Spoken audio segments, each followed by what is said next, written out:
Bonjour. À propos des retraites, une réflexion qui me vient, qui est un petit peu complexe, j'en conviens, qui est qu'on est à contre-pied et aujourd'hui on se prend les pieds dans le tapis. Je vais essayer de vous démontrer sur le temps, le développement du temps, et notamment parce que on confond souvent en France le temps court et le temps long.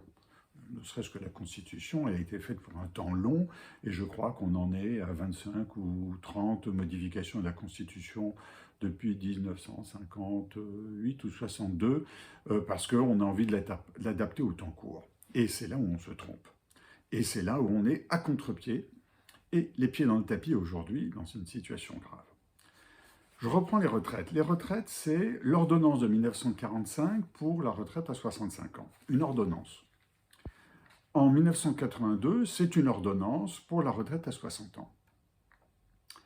Pour Michel Rocard, dans cette ordonnance de 1982, dans cette décision du Conseil des ministres, il dit avoir dit en Conseil des ministres que les 60 ans étaient une folie.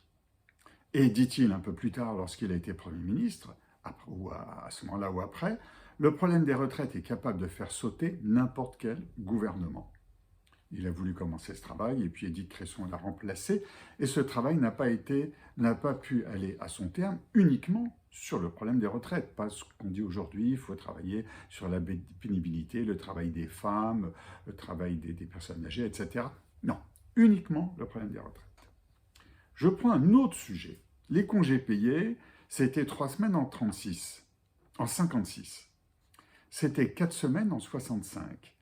En 1981, on crée le ministre du temps libre, avec André Henry. Le ministre suivant était un ministre délégué, c'était plus un ministre. Et on a créé donc les 5 semaines en 82. Or, ce qui se passe, c'est qu'on est à ce moment-là à contre-temps, à contre-pied de la mondialisation. C'est-à-dire que l'économie n'est plus franco-française, elle se développe dans un milieu franco-européen, elle va devenir franco-occidentale, et puis ensuite elle sera absolument mondiale. Or, on est à contre-pied avec ces 5 semaines qui sont le temps le plus long de l'ensemble des pays, ou à peu près de l'ensemble des pays. Et puis on a la loi des 35 heures du 13 juin 1998 de Martine Aubry, qui a été mise en œuvre à partir de 2000.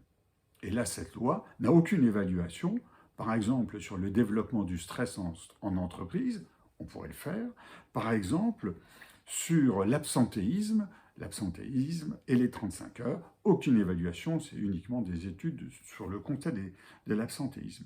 Et puis, surtout, cette loi qui se met en œuvre à partir de 2000, elle est à contre-pied des nouvelles technologies, et notamment de l'ordinateur personnel. C'est-à-dire qu'on est en train de complètement modifier l'univers du travail avec, par exemple, la disparition des secrétaires dactylo. Qui parle encore de secrétaires dactylo? On n'en parle plus. Il n'y a pas eu de manifestation contre la disparition des secrétaires dactylo. Elles ont disparu, donc on travaille totalement différemment. Et ces 35 heures posent un problème là, enfin bref. En 1945, on travaillait environ 40% de son temps de vie hors sommeil, à peu près. 40%. On mourait vers 65-70 ans. Or, on meurt aujourd'hui, et l'étude est sortie, je crois, peu de jours, à 80 ans. C'est-à-dire qu'on a gagné 80 ans, enfin on a gagné 20 ans, ou 15 à 20 ans de durée de vie en plus. On gagne un trimestre par an, à peu près. En 2020, on travaille entre 11 et 15% de son temps de vie hors sommeil, selon les bases de calcul. 11 à 15% contre 40 ans. Or, on vit beaucoup plus longtemps. Donc, on arrive tout naturellement, parce qu'on est rentré dans un temps de mondialisation totale. Je vous demande à chacun d'entre vous de retirer tous les vêtements que vous avez sur vous qui viennent hors de France et notamment d'Asie. Vous êtes à peu près tous à poil.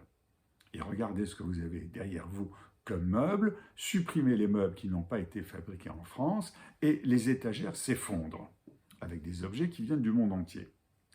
Donc on est là aussi dans un constat, la mondialisation avec la baisse de notre temps de travail, la mondialisation, et nous avons déplacé nos usines de plus en plus loin, d'abord dans l'Europe de l'Est, et puis en Afrique du Nord, en Asie, maintenant donc en Extrême-Orient.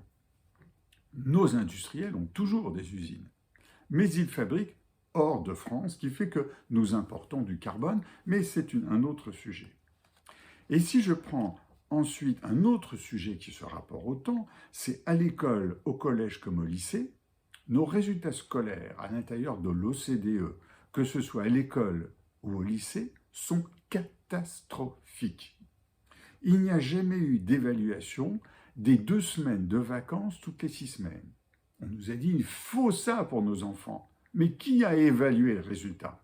En tout cas, le résultat scolaire est une catastrophe sans doute de ces 2 semaines toutes les 6 semaines. Aucune évaluation, donc on ne peut pas dire que ce soit la cause, mais ça en fait partie. On a en fait renforcé une économie française des loisirs, des vacances. C'est formidable. C'est formidable, sauf que l'économie des loisirs et du tourisme, c'est en gros 90% de bas salaire. 90% de bas salaire, et pour ceux qui travaillent, c'est hors des horaires classiques, donc 9h-18h, c'est plutôt le soir, et on travaille en fin de semaine ou lorsque tout le monde est en vacances. Donc on a transformé notre pays, une grande part de notre personnel, nos équipes qui travaillent dans une économie de loisirs. D'ailleurs, sur le plan principal, plus d'un tiers des salariés français ont des horaires qui sortent des horaires habituels. Donc, le sujet essentiel des retraites,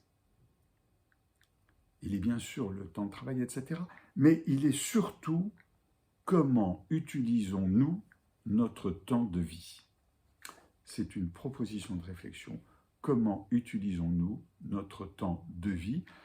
Et ça aura des conséquences sur ce que l'on a envie d'avoir comme pouvoir d'achat, etc. Je repars en plongée et à bientôt.